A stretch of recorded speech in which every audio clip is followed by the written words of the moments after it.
Hi everyone and welcome back. My name is Harun Tagar and today I will be looking at Tyflow.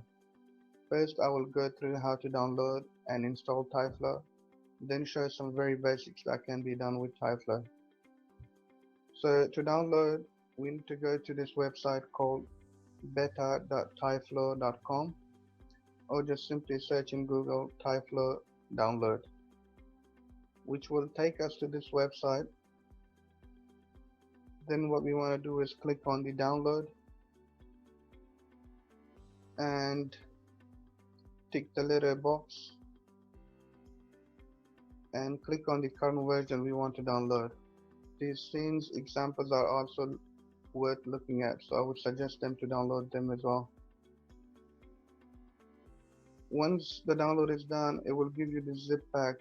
What we want is to extract the file to a specific folder in order to install. So we need to select the current version and then just extract it to a folder that we can easily find. Since I've got it already, I don't have to do it. Yeah, my one is there. Then we need to right click on 3ds Max and select open location. Then find plugins and simply drag and drop. But again, I've got it here already, so I don't have to do it, so I will just close this. But once successfully installed,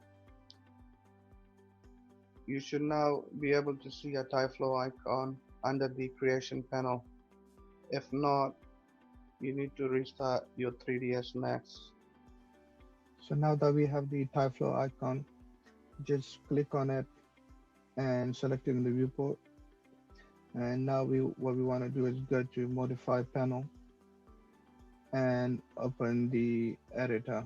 So click go to modify and open editor. And this is the separate viewpoint for Tyflow that we can work in. And these are the different operators that we can use to create an effect.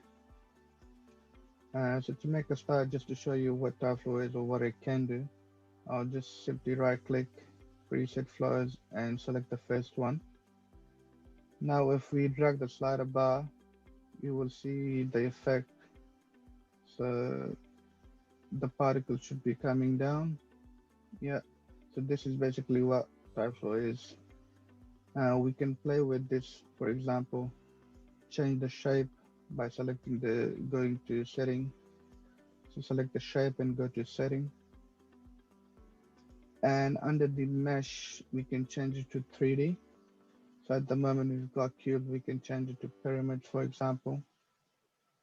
If I drag the bar, you can see it's dropping down. And we can choose leaves or any other.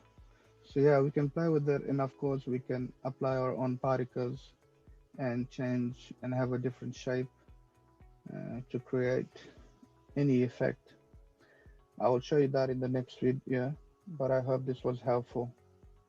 So yeah, see you in the next video. Thank you very much for watching.